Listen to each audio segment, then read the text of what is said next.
paz de Jesus e o amor de Maria.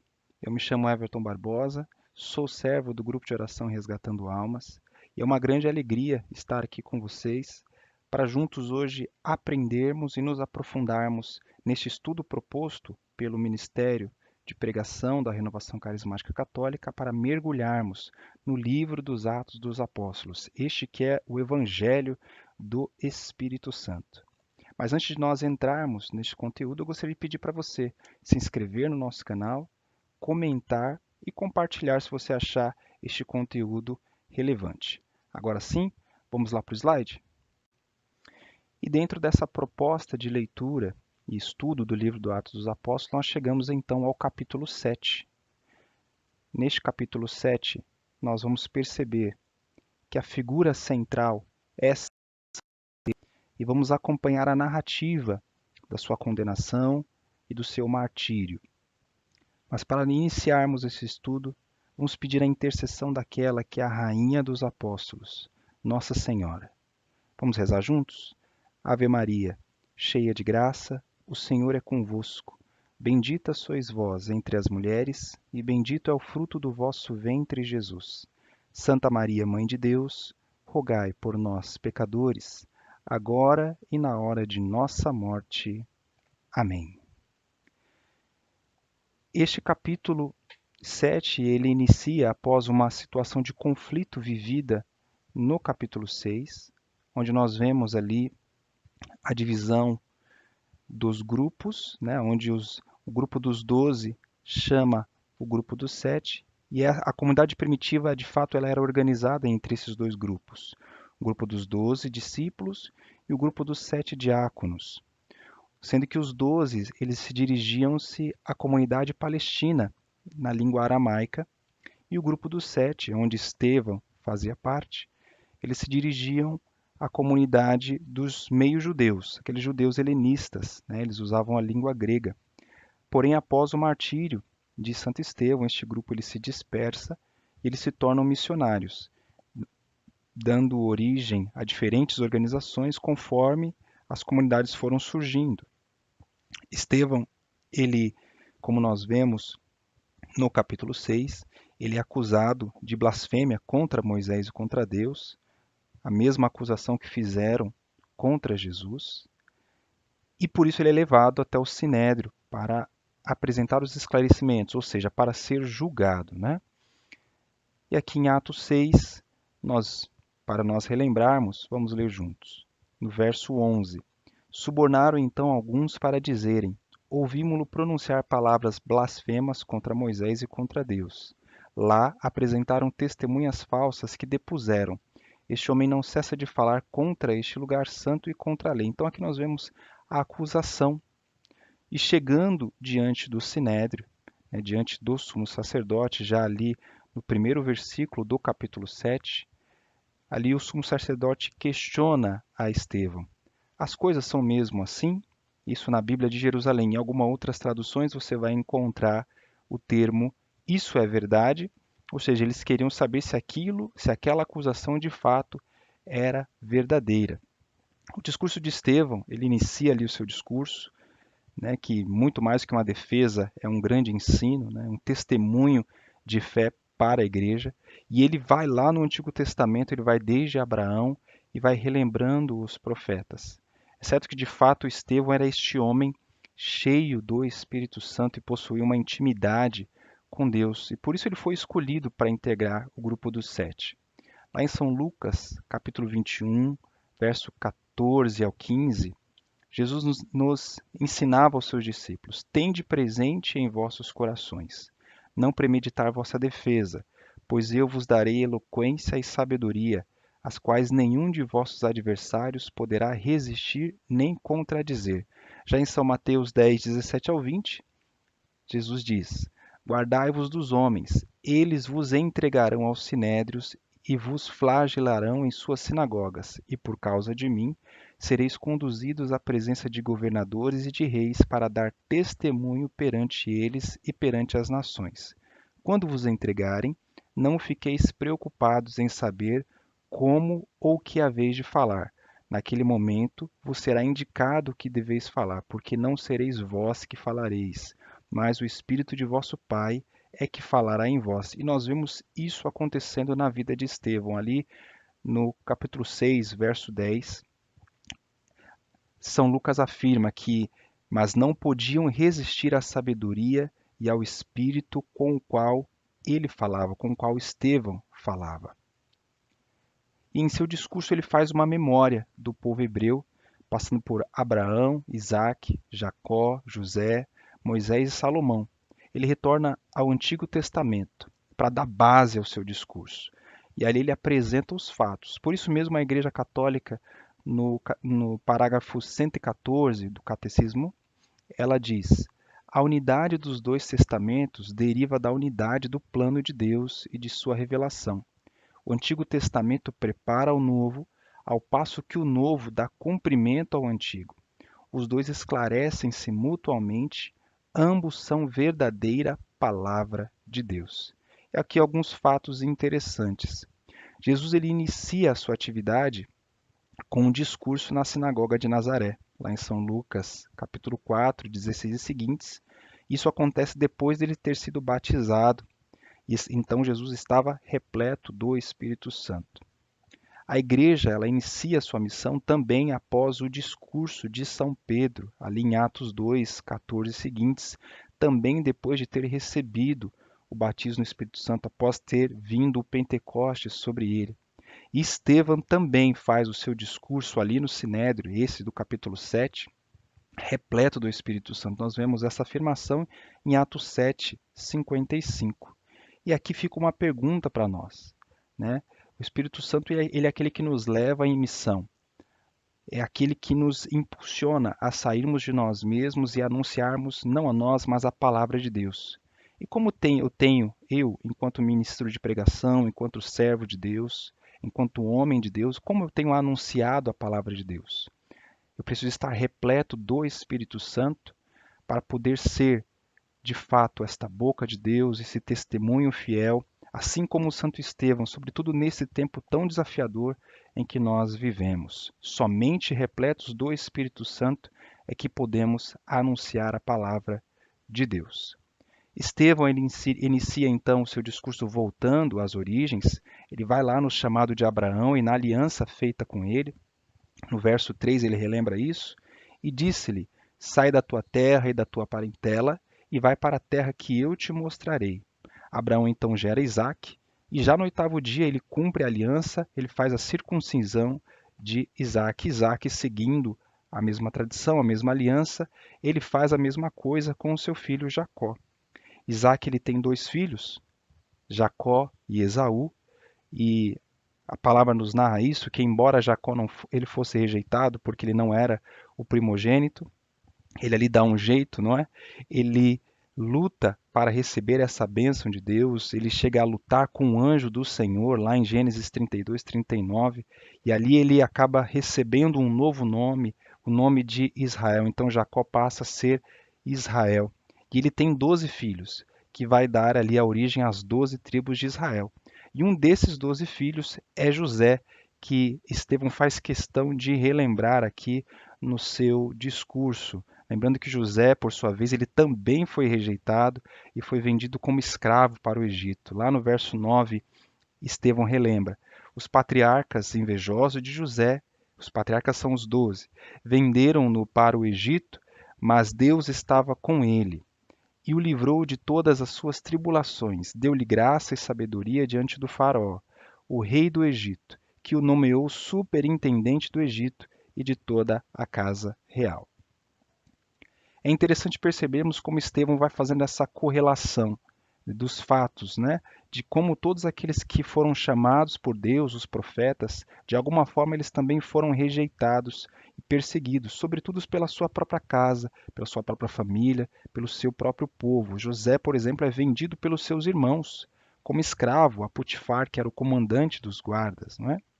Depois ele torna-se mordomo da casa deste mesmo guarda, deste mesmo comandante, Potifar, porque ele percebeu que tudo aquilo que José empreendia, Deus estava com ele e fazia frutificar. Então ele o coloca como mordomo da sua casa. Logo depois, José ele é acusado injustamente pela esposa de Potifar e acaba sendo preso lá em Gênesis 39, 7 e seguintes. Depois, José na prisão, ele começa ali a estar interpretando, de certa forma, os sonhos do faraó e ganha a confiança dele. E o faraó, vendo o potencial de José, acaba o colocando para assumir um cargo superior, né? E aí nós vemos ali a comparação de Atos 7:14, onde Estevão fala que José mandou então buscar Jacó, seu pai, e toda a sua parentela em um número de 75 pessoas. Quando nós comparamos este capítulo com Gênesis 46:27, diz: Os filhos de José que nasceram no Egito eram em número de 2. Total das pessoas da família de Jacó que vieram para o Egito, 70. Então aqui nós temos uma diferença na contagem, né? Estevão conta 75 pessoas que vieram de Canaã para o Egito. Já o livro do Gênesis, ele conta 70 pessoas. Quando nós olhamos na estrutura lá do livro do Gênesis, e aqui tem aqui um esquema, nós temos os 12 filhos de Jacó, que são as 12 tribos, então Rubens, Simeão, Levi, Judá, Isacar, Zabulon, Gade, Asser, Dan, Neftali, Benjamim e José. Nós temos os netos de Jacó, que são os filhos dos filhos de Jacó, e os bisnetos dele. A própria palavra ela vai separando por grupos. No primeiro grupo ali, ela soma 33 pessoas, está em Gênesis 46:15. Depois ela forma um segundo grupo de 16 pessoas em Gênesis 46:18. Depois um terceiro grupo em Gênesis 46:22 com 14 pessoas e um quarto e último grupo com 7 pessoas em Gênesis 46:25. Quando nós somamos 33 mais 16 mais 14 mais 7, nós temos as 70 pessoas que aqui estão narradas no livro do Gênesis. Mas por que que Atos narra 75 pessoas? Isso é muito simples, porque na versão grega, lembrando que Estevão ele fazia parte do grupo que falava com os gregos, na versão grega eles acrescentaram 5 descendentes a Efraim e Manassés, que foram os 2 filhos de José que nasceram já na terra do Egito. Então, somando os 5 descendentes de Efraim e Manassés a esses 70, dá-se então aqui o número dos 75. Nós vemos esta base bíblica lá em 1 Crônicas, capítulo 7, do 14 ao 27.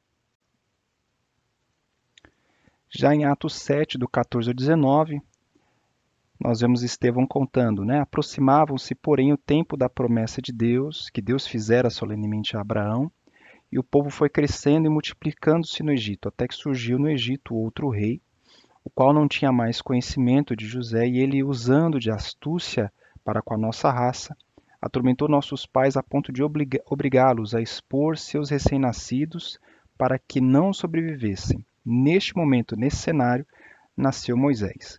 E aqui também Estevão faz memória a Moisés, que também foi perseguido desde seu nascimento. Durante 3 meses ele foi mantido em segredo na casa da sua mãe, pois o faraó havia dado a ordem de mandado matar todas as crianças, né? Todos os meninos. Isso em Êxodo 12:22 diz: Então o faraó ordenou a todo o povo: jogai no rio todo menino que nascer, mas deixai viver as meninas. Quando nós comparamos isso com a vida de Jesus lá em São Mateus 2,16, nós vemos que é muito parecido. Então Herodes, percebendo que fora enganado pelos magos, ficou enfurecido e mandou matar em Belém e em todo o seu território todos os meninos de 2 anos para baixo. Né? Como nós amamos Nossa Senhora, é impossível não fazermos referência desses 3 meses, né, que São Lucas narra no Atos dos Apóstolos, mas também São Lucas escreveu lá no capítulo 1, 56, que foram 3 meses em que Nossa Senhora ficou na casa de Santa Isabel ali com ela. E também 3 meses a Arca da Aliança ficou na casa de Obed-edom. Nós vemos isso em 2 Samuel 6:11. E por isso também a igreja faz esta correlação e chama a Nossa Senhora de Arca da Aliança, ela que é a rainha dos apóstolos, não é mesmo? Resumindo então o discurso de Estevão, ele expôs diante do Sinédrio toda a história do povo judeu e demonstrou com fatos, argumentos, citando os exemplos de como os judeus sempre se opuseram a Deus e matavam os seus profetas, aqueles profetas que Deus enviava para o seu povo, os judeus acabavam matando, renegando aquilo que era colocado, quebravam a aliança, né? E até que na plenitude dos tempos Deus envia o seu Filho único, não é? Para que todo aquele que nele crê tenha a vida eterna. E ouvindo isso, os membros ali do Sinédrio eles ficam cheios de indignação e cólera, ficam, né, bravos contra Estevão, né? E o Papa Emérito Bento XVI, em 2012, ao falar de Estevão, ele faz essa reflexão.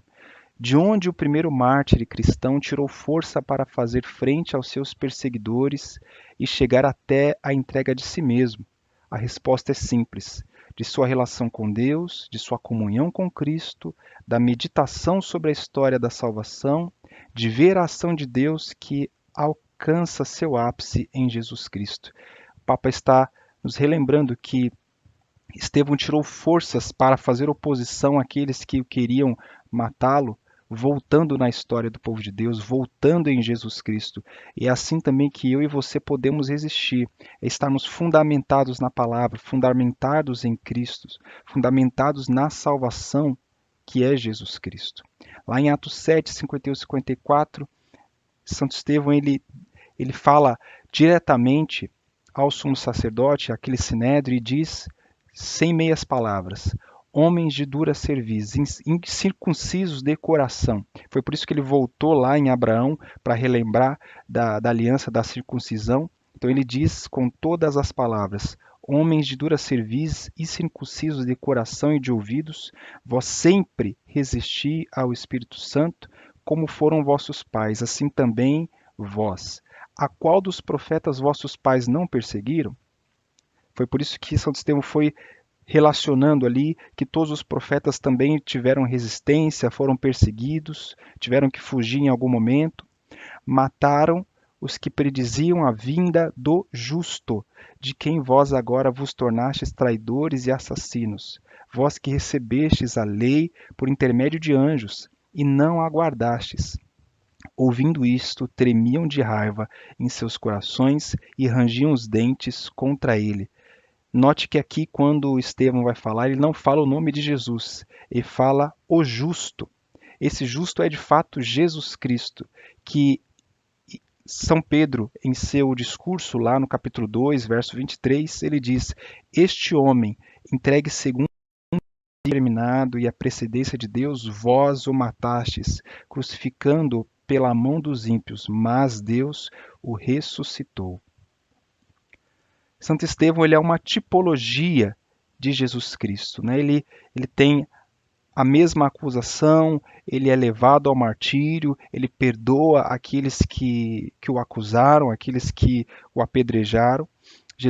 Estevão ele deu testemunha de Cristo até as últimas consequências. O chamado dele foi exatamente esse, de ser testemunha. E o chamado dos discípulos era isso, era exatamente esse chamado de ser testemunha. Tanto que em Atos, capítulo 1, verso 8, quando São Lucas escreve: mas recebereis uma força do Espírito Santo e sereis minhas testemunhas, isso na palavra de Jesus, esta palavra minhas testemunhas, a expressão em grego é martiria, que é martírio. Ser testemunha é exatamente ser testemunha de Cristo é exatamente ser martirizado, é dar testemunho até as últimas consequências, se for necessário. A igreja ela celebra Santo Estevão no dia 26 de dezembro, exatamente um dia depois do nascimento de Cristo. E o seu nome, o nome Estevão, significa o que tem uma coroa, o coroado. O seu nome ele tem origem no grego, Stéphanos, ou em latim, Stéphanos, que em latim quer dizer literalmente o coroado. Né? Nos sermões de São Fulgêncio de Ruspe, ele fala sobre Santo Estevão o seguinte: Estevão, para alcançar a coroa que o seu nome significa, tinha por arma a caridade, e com ela vencia em toda a parte. Por amor a Deus, não recuou perante a hostilidade dos judeus, por amor ao próximo intercedeu por aqueles que o apedrejavam, por esta caridade repreendiam os que estavam no erro, para que se emendassem, e por caridade oravam pelos que apedrejavam para que não fossem punidos. Santo Estevão ele é chamado também de protomártir, ou seja, ele é o primeiro mártir da igreja. O seu martírio ele ocorreu entre os anos 31 e 36 da era cristã. É claro que quando nós olhamos para a palavra de Deus, nós vemos muitos homens e mulheres que foram mortos por causa do testemunho e da palavra de Deus, mas a igreja chama Estevão do primeiro mártir, porque após o fundamento da igreja, após Pentecostes, após a saída da igreja publicamente, Santo Estevão ele foi o primeiro mártir da era cristã. Ele era diácono e não apóstolo, né? E também era chamado de arquidiácono, que quer dizer o primeiro diácono, né? Aonde Estevão chegou primeiro martirizado pelas pedras de Paulo, chegou depois Paulo, ajudado pelas orações de Estevão. Os apóstolos ocupam o primeiro lugar, em seguida vêm os diáconos. Mas o primeiro mártir foi um diácono e não um apóstolo. A primeira vítima foi um cordeirinho e não um carneiro. Essas são palavras de Santo Agostinho em um dos seus sermões, o sermão de número 315. E é interessante nós prestarmos atenção nisso, que o primeiro mártir não foi um dos 12, mas sim um do grupo dos 7. São Lucas, lá no capítulo 22, 69 a 70, quando nós vamos ler Atos 7, 56, nós vemos que quando Estevão ele olha para o céu, ele vê o céu aberto e diz: eu vejo os céus abertos e o Filho do Homem de pé à direita de Deus. Mas em São Lucas 22, 69 e 70 diz: mas doravante o Filho do Homem estará sentado à direita do poder de Deus. Todos então disseram: és portanto o Filho de Deus? Ele lhes declarou: vós o dizeis que eu sou. Então, em São Lucas, nós vemos o Filho de Deus, Jesus, sentado à direita do trono de Deus. No capítulo 7, verso 56, nós vemos Jesus de pé à direita de Deus. Jesus se coloca de pé como que a favor de Estevão, pois ele é o justo juiz. Mas também se coloca de pé como testemunha em favor de seu servo fiel diante do trono de Deus. É como se Jesus estivesse colocado de pé pronto para receber aquele que seria o primeiro mártir da igreja, que é Santo Estevão. Lá em São Mateus, capítulo 10, verso 32, Jesus afirma que todo aquele, portanto, que se declarar por mim diante dos homens, também eu me declararei por ele diante de meu Pai que estás no céu. E Jesus faz exatamente isso. Ele se coloca de pé diante do Pai para dizer: ali está o justo, ali está o meu filho, ali está o meu servo. A exemplo de Cristo, Estevão intercede a Deus para que não leve em conta os pecados daquele que o apedrejavam. E a oração de intercessão ela é muito comum para nós, sobretudo dentro da renovação carismática católica. É dos tipos de oração, uma das mais belas. E o Catecismo da Igreja Católica, no parágrafo 2635, diz que interceder é pedir a favor de outrem. É próprio desde Abraão, de um coração conforme a misericórdia de Deus. No tempo da Igreja, a intercessão cristã participa na de Cristo. É a expressão da comunhão dos santos. Na intercessão, aquele que ora não olha para os seus próprios interesses, mas aos interesses dos outros, e chega até a rezar pelos que lhe fazem mal. Esse trecho do Catecismo da Igreja Católica ele faz exatamente referência à oração de Santo Estevão, que está lá em Atos 7, 60. São João Crisóstomo, doutor da Igreja, ele diz que Cristo, quando a oração de Cristo é: perdoa-lhes, Pai, porque não sabem o que fazem.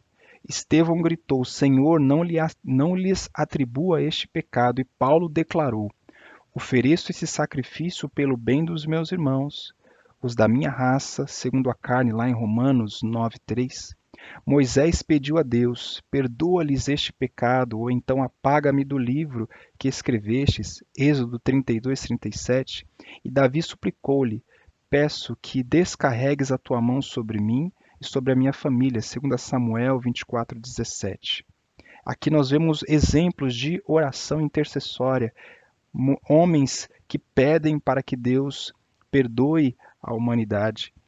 Que perdão podemos obter se nós fizermos o contrário daquilo que nos é pedido e rezarmos contra os nossos inimigos? quando o próprio Senhor e os seus servos, tanto no Antigo Testamento como no Novo Testamento, nos exortam a pedir por eles.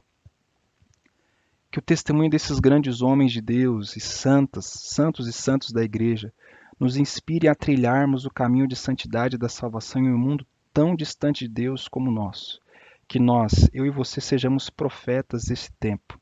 É claro que nesse breve vídeo não deu para nós aprofundarmos em toda a riqueza do capítulo 7, mas trouxemos aqui alguns pontos chaves para que nós pudéssemos mergulhar um pouco mais na riqueza da Sagrada Escritura, que é infinita. Toda vez que nós lemos a palavra, nós descobrimos algo novo, o Espírito nos faz redescobrir as palavras através da inspiração da igreja. Então, meu irmão, minha irmã, continue firme nessa proposta de estudo, de oração, e que Deus abençoe a sua vida. Não se esqueça de se inscrever no nosso canal, comentar esse vídeo e compartilhar. Que Deus abençoe a sua vida. Até uma próxima.